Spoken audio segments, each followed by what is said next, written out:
औज़ुबिल्लाहिमिनश्शैतानिर्रजीम बिस्मिल्लाहिर्रहमानिर्रहीम रब्बी इश्रह ली सदरी वयस्सिर ली अमरी वहलुल उक़दतम मिन लिसानी यफ़क़हू क़ौली रब्बी ज़िदनी इल्मन व अमला रब्बी ज़िदनी इल्मन व अमला रब्बी ज़िदनी इल्मन व अमला। बिस्मिल्लाहिर्रहमानिर्रहीम। तो जैसे कि हम जो है वो MD कैट फ़िज़िक्स का first chapter force and motion कर रहे थे और हमने 4 लेक्चर्स कर लिए थे।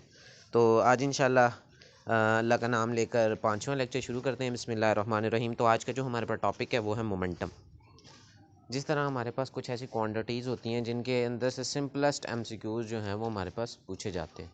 तो हमारे पास जो है जिस तरह ये अब टॉपिक है, सिंपल सा टॉपिक है, इसका एक फार्मूला है, एक यूनिट होगा और एक सिंबल जिसका और एक एग्जांपल और इसकी जो है डेफिनेशन हम देख लेते हैं और फिर इसके बेस्ड पे जो न्यूमेरिकल्स या MCQ बेस्ड क्वेश्चंस पूछे जाते हैं वो हम सारे देखेंगे।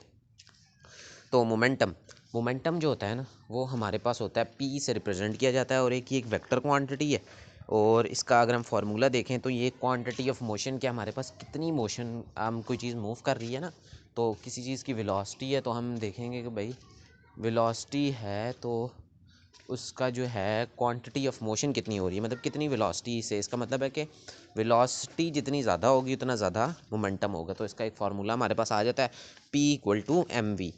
तो और अगर जो डायरेक्शन वेलोसिटी की होगी वही डायरेक्शन हमारे पास मोमेंटम की होगी। इसका यूनिट अगर हम देख लें तो होता है kg/s और एक और तरह से अगर हम इसको देखें तो वो हमारे पास हो जाता है न्यूटन सेकेंड भी इसका यूनिट होता है।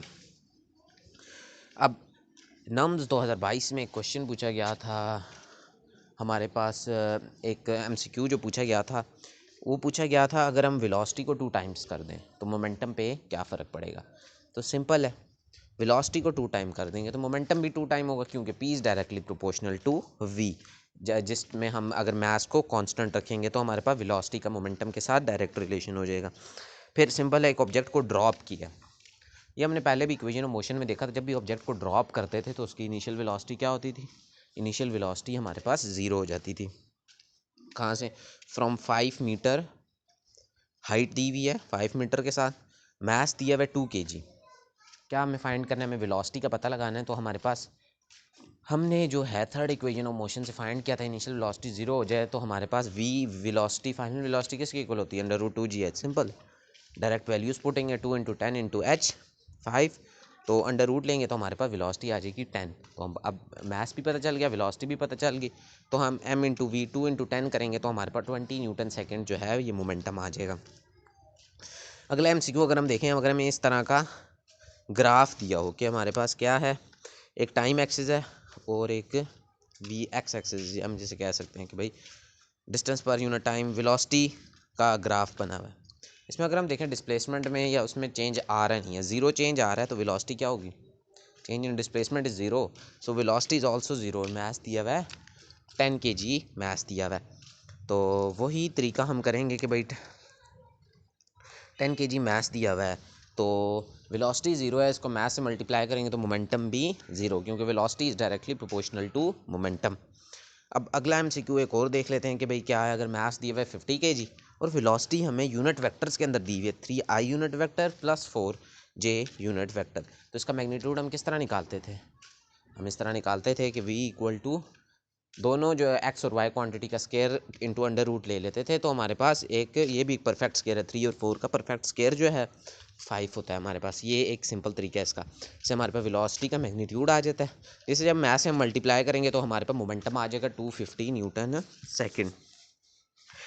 एक और MCQ जो हम देख लेते हैं, सपोज इसके फार्मूले जिस तरह हमने उसका देखा था, फोर्स का देखा था, इसी तरह मोमेंटम के अगर उसमें हम देखें तो P=mv होता है। अगर वेलोसिटी को सेम रख लें तो मास के साथ मोमेंटम का क्या रिलेशन, डायरेक्ट रिलेशन, जितना मास बढ़ेगा उतना मोमेंटम बढ़ेगा। मास को सेम रख लें तो P का वेलोसिटी के साथ डायरेक्ट रिलेशन हो जाएगा। ये थोड़ा सा लिखा हुआ है तो इसको ठीक कर लीजिएगा, P is directly proportional to V होना चाहिए था। मोमेंटम सेम कर लें तो हमारे पास क्या था, मास का वेलोसिटी के साथ इन्वर्स रिलेशन, जितना कम मास उतनी ज़्यादा उसकी वेलोसिटी होगी। एक हमारे पास MCQ जो पूछा अक्सर जाता होता है कि भाई अल्फ़ा पार्टिकल का मास, क्योंकि ये हीलियम न्यूक्लियाई होता है तो इसका मास सबसे ज़्यादा होता है, फिर न्यूट्रॉन का और प्रोटॉन का तकरीबन सेम होता है, फिर हमारे पास आता है मास ऑफ इलेक्ट्रॉन आ जाता होता है। अब एक और MCQ अगर हम देख लें, वो पूछ ले कि भाई मोमेंटम बताओ सेकंड लॉ ऑफ मोशन की से रिलेट करके, तो किस तरह फोर्स किसकी इक्वल होती है, एम ए के। एक्सेलरेशन क्या होती है, change in velocity per unit time, तो V F minus V I by T, तो हो जाएगा M V F minus M V I by T. तो एम वी एफ क्या होगा, पी एफ, एम वी किसके इक्वल होता है, मोमेंटम के, P F minus P I by delta T, तो हमारे पास फोर्स हो जाएगी delta P by delta T. तो एमसीक्यू किस तरह पूछा जाता है, एमसीक्यू पूछा जाता है भाई time rate of change of momentum किसके इक्वल होता है, time rate of change of momentum is equal to force. अगर फ्रीली फॉलिंग बॉडी के लिए पूछेगा तो time rate of change of momentum हमारे पास वेट के इक्वल हो जाएगा।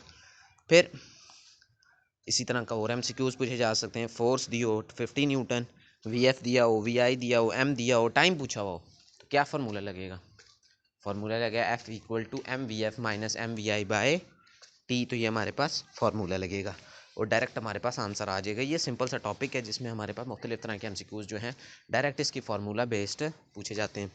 फिर अब हमारे पास आ जाता है इम्पल्स का टॉपिक आ जाता है। इम्पल्स क्या चीज़ होती है, इम्पैक्ट ऑफ फोर्स। हम कहते हैं कि भाई सपोज इम्पैक्ट ऑफ फोर्स, अगर कम टाइम में फोर्स, अब जितना हम टाइम ऑफ इम्पैक्ट को कम करेंगे ना उतनी फोर्स ज़्यादा लगेगी। अक्सर आप लोगों ने देखा हो कि अक्सर ये जो चाइनीज़ होते हैं, जो इनके हमारे पास होते हैं, वो जो कन्फू चैम्पियन होते हैं, तो वो ईंटें तोड़ते हैं। अगर आप उन्हें गौर से देखें तो असल में होता है क्या है, वो बहुत कम टाइम में हिट करते हैं ईंटों को, तो वो ज़्यादा फोर्स लगती है, तो ईंटें जो होती हैं वो टूट जाती हैं। वो जो हमारे पास ट्रे श्रे होती हैं ये तोड़ते होते हैं। और एक ये इसका इम्पोर्टेंट रोल आता है इम्पल्स का इसमें, force act on object for short time, time थोड़ा करेंगे तो फोर्स बढ़ जाएगी, टाइम बढ़ाएंगे तो फोर्स कम होगी। और एक और एग्जांपल ले लेते हैं, हम जो हेलमेट से इस्तेमाल करते हैं बाइक्स के अंदर, क्यों इस्तेमाल करते हैं, ताकि हमारे पास टाइम ऑफ इम्पैक्ट बढ़ जाए। टाइम ऑफ इम्पैक्ट बढ़ता है जब बंदा गिरता है, तो उसका मतलब कि अंदर तक बॉडी को हिट करने में टाइम ज़्यादा लगता है, तो फोर्स कम हो जाती है। इसी तरह जब बॉल कराता है बॉलर, बैट्समैन जब उसको हिट करता है, तो अगर वो उसकी फ्रीक्वेंसी के अलॉन्ग हिट करेगा ना, कम टाइम में हिट करेगा तो फोर्स ज़्यादा लगेगी, अगर बहुत घुमा के हिट मारेगा तो फोर्स कम लगेगी।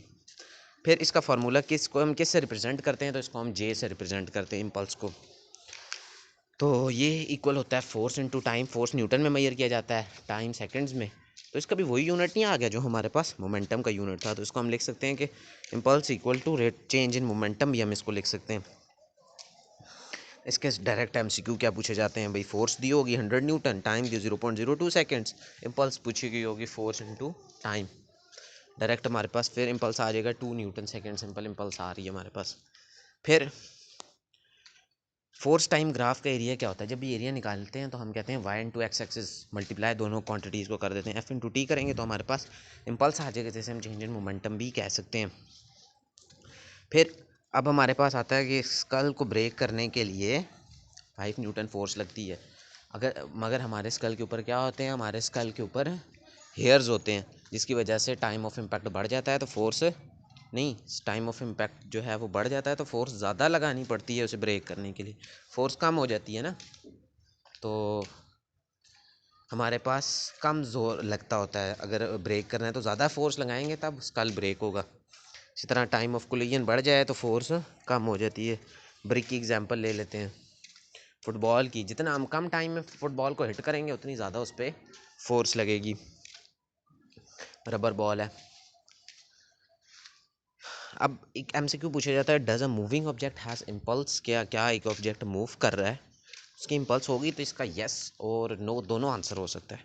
यस कब होगा कि भाई इट इम्पल्स जब वेलोसिटी कांस्टेंट ना हो, क्योंकि इम्पल्स होता है चेंज इन मोमेंटम, तो मोमेंटम में चेंज आ रहा हो ना, वेलोसिटी कांस्टेंट ना हो, तो हम कह सकते हैं कि मूविंग ऑब्जेक्ट हैज़ इम्पल्स। और अगर वेलोसिटी कांस्टेंट हो तो चेंज इन मोमेंटम जो होगा वो हमारे पास ज़ीरो हो जाएगा, और हम कहेंगे कि भाई अभी इम्पल्स क्या होगी है, ज़ीरो होगी है। अब अक्सर जो हमारे पास बियर को जो है वो गिराने के लिए शिकार शिकूर करने जाते हैं, तो ज़्यादातर जो इस्तेमाल करते हैं ना वो रबर बॉल इस्तेमाल करते हैं। क्यों, क्योंकि उसका ये होता है कि जितनी वेलोसिटी के साथ टाइम ऑफ इम्पैक्ट कम होता है तो फोर्स ज़्यादा लगती है, तो बियर गिर जाता है। जितनी वेलोसिटी के साथ जाएगा उतनी वेलोसिटी के साथ वापस आएगा, तो हम कहेंगे चेंज इन मोमेंटम -2m हो जाएगा। मतलब मैं जितने मैथ से जितना v के साथ गया -2v हो जाएगा, -2v हो जाएगा, m नहीं है। अब इसी वजह से रबर बॉल इस्तेमाल की जाती है किसके लिए, इन नॉकिंग डाउन बियर के लिए हमारे पास रबर बॉल इस्तेमाल की जाती है। फिर हमारे पास आ जाता है law of conservation of linear momentum. Momentum को कंजर्व रखना होता है ना हमारे पास, तो वो क्या चीज़ है, isolated system first law of motion लगा के हमने कहा था एक्सटर्नल फोर्स अगर जीरो तो चेंज इन मोमेंटम भी जीरो होगा। किस फार्मूले से हमने देखा, F equal to delta P by delta T, तो जीरो इंटू डेल्टा टी करेंगे तो delta P zero, change in momentum zero, तो final momentum is equal to initial momentum. हम देख रहे हैं P F minus P I equal to zero, p f equal to p i, change in momentum equal to zero. एक और MCQs जो हमारे पास आता होता है अक्सर, ये डेरिवेशन है पूरी बुक के अंदर की। एक मैथ m1 है, u1 में वेलोसिटी के साथ एक दूसरे के करीब जा रहे हैं, दोनों मैथ m2 भी u2 के साथ कोलाइड किए हैं, तो एक ऑपोजिट डायरेक्शन दोनों मूव, एक v1 के साथ एक v2 के साथ, तो हमारे पास क्या बन जाएगा, m1 u1 plus m2 u2 equal to m1 v1 plus m2 v2, ये हमारे पास बन जाएगा। अब पास पेपर के इम्पोर्टेंट पास पेपर का एमसीक्यू पूछा क्या जाता है, तो वो हमारे पास पूछा जाता है कि भाई सपोज एमसीक्यू ले लेते हैं, एक बॉम्ब है एट रेस्ट पे है, इसका क्या मतलब है, इनिशियल वेलोसिटी उसकी u1 ज़ीरो है, एक्सप्लोड्स इनटू टू पीसेस, एक ही बॉम्ब था, दो वेलोसिटियाँ नहीं थी, एक ही वेलोसिटी थी, दो पीसेस में हुआ, दोनों का मास डिफरेंट है, एक का मास सपोज कर लेते हैं 6 kg, एक का मास सपोज कर लेते हैं 8 kg है, जो है वो कह रहा है कि it's which start moving 12 metre per second with respect to v1 बताई हुई है, v2 जो है वो हमें नहीं बताया हुआ, तो वो कह रहा है कि हम इस पे जब m1 u1 plus m2 u2 वाला फार्मूला लगाते हैं तो हमारे पास जो है mv equal to m1 v1 plus m2 v2, value put किए तो उससे हम v निकाल सकते हैं, 0 equal to 6 into 12 plus 8 into v, तो हमारे पास उस तरह हम वैल्यू इसकी निकाल सकते हैं, वेलोसिटी निकाल सकते हैं। अब कह रहे हैं कि भाई दो मैसेज हैं, एक का मैस है m1, m2 है, ये कंप्रेस्ड विद स्प्रिंग कंप्रेस किए with spring initially at rest, शुरू में इनिशियल वेलोसिटी इनकी ज़ीरो थी, तो if they are release ratio of their velocity, initial तो ज़ीरो होगी, फाइनल वेलोसिटी जो है वो हम अगर देखेंगे तो वो हमारे पास हो जाए m1 v1 plus m2 v2, v1 minus m2 v2, तो m minus m2 by m1 equal to v1 by v2, इनका इन्वर्स रिलेशन आ जाता होता है। कार है, उसका मास कितना है, 1000 kg मास है, ट्रैवल कर रही है किससे, 21 मीटर पर सेकंड से ट्रैवल कर रही है, मास भी दिया, वेलोसिटी कोलाइड स्टेशनरी ट्रक से कोलाइड किया and they start moving together. जब भी कॉमन वेलोसिटी पूछी जाए ना तो उसका important formula total momentum by total mass, simple तरीके से टोटल मोमेंटम क्या है, एम वी प्लस ज़ीरो, क्योंकि वेलोसिटी ज़ीरो थी एक की, डिवाइडेड बाय टोटल मास कितना है 2500, एक 1000 है एक 1500 है, तो हमारे पास 8.2 मीटर पर सेकंड जो है वो हमारे पास वेलोसिटी आ जाती होती है। फिर हमारे पास अगला जो है वो firing of the gun bullet. इस टॉपिक को अगर हम देखें, गन में अक्सर आपने देखा हो बुलेट जब हम फायर करते हैं तो वो जो है हमारे पास क्या होता है, हमारा पीछे की तरफ रिकॉयल होता है। इसका क्या मतलब है, अगर हम बात करें तो मास ऑफ बुलेट जो है वो कम होता है और वेलोसिटी ऑफ बुलेट ज़्यादा होता है, मगर मास ऑफ गन ज़्यादा होता है, वेलोसिटी ऑफ गन इसका मतलब है जो रिकॉयल होता है वो कम होता है। Before firing initial momentum zero, after firing जो फाइनल मोमेंटम है उसे भी ज़ीरो रखने के लिए मास ऑफ बुलेट कम है, वेलोसिटी बुलेट ज़्यादा है, मास ऑफ गन ज़्यादा है, वेलोसिटी ऑफ गन ज़्यादा है, तो फाइनल मोमेंटम भी इस तरह ज़ीरो हो जाता है। मैं वेलोसिटी ऑफ गन अगर फाइंड करना है तो minus mass of bullet velocity of bullet by mass of gun.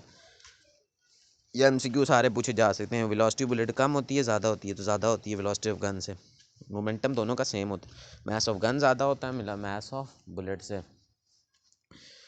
अब वो पूछ रहा है ratio of velocity of bullet to velocity of gun is greater than 1, क्योंकि वेलोसिटी ऑफ गन ज़्यादा होती है, काइनेटिक एनर्जी बुलेट की ज़्यादा होती है काइनेटिक एनर्जी गन की, मगर ओवरऑल अगर हम देखते हैं तो काइनेटिक एनर्जी जो होती है वो कांस्टेंट होती है। हम कह सकते हैं कि भाई मास कम होता है वेलोसिटी ज़्यादा होती है, तो काइनेटिक एनर्जी एक चीज़ की सेम होती है। फिर अगर हम अगला एमसीक्यू देखेंगे, एक फाइटर प्लेन है, chasing another plane opens fire एक प्लेन है वो दूसरे फायर ओपन करता है तो ये पीछे की तरफ है करता है, तो उसकी स्पीड पे क्या फ़र्क पड़ेगा? उसकी स्पीड डिक्रीज़ हो जाएगी क्योंकि उसका मास क्या हो जाएगा, कम। क्योंकि वो फायर ओपन करेगा तो उसकी स्पीड कम हो जाएगी, आगे की तरफ फायर ओपन करेगा, खुद पीछे की तरफ होगा तो स्पीड डिक्रीज़ हो जाएगी। तो ये हमारे पास एक टॉपिक था जिसमें हमने मोमेंटम के बारे में पढ़ा, फिर मोमेंटम के मुख्तलिफ केसेस पढ़े विद एग्जांपल, विद हम कह सकते हैं कि विद उसकी पूरी MCQ बेस्ड जिस तरह के क्वेश्चंस जो हैं वो हमारे पास पूछे जा सकते हैं। तो ये हमारे पास ये टॉपिक थे। इंशाल्लाह अगले टॉपिक में कोलिजन करेंगे और बस थोड़ा सा ही रह गया चैप्टर, इंशाल्लाह ख़त्म करेंगे। ये जितने शोट्स हैं ये सारे आप जो हैं वो अपनी कॉपीज़ पे कॉपी कर लिया करें, ये बहुत अच्छे नोट्स बने हुए हैं, ये आपको इंशाल्लाह MD CAT में बहुत फ़ायदा देंगे। अस्सलाम वालेकुम।